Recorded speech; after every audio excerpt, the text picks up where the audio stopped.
Students, now we make hydrogen gas.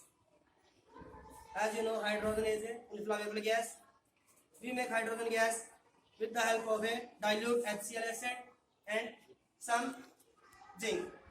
As we know that when acid mixed with metal, then hydrogen gas is produced. Now we check the evolution of hydrogen gas.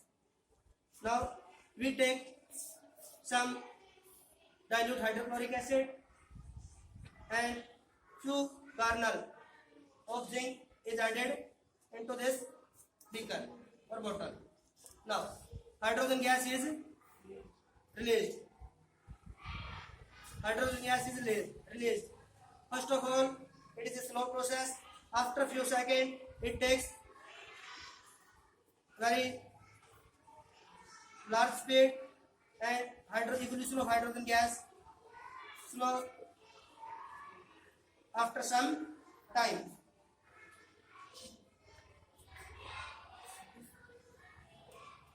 With the hydrogen, zinc chloride is remaining in the beaker, which is a salt.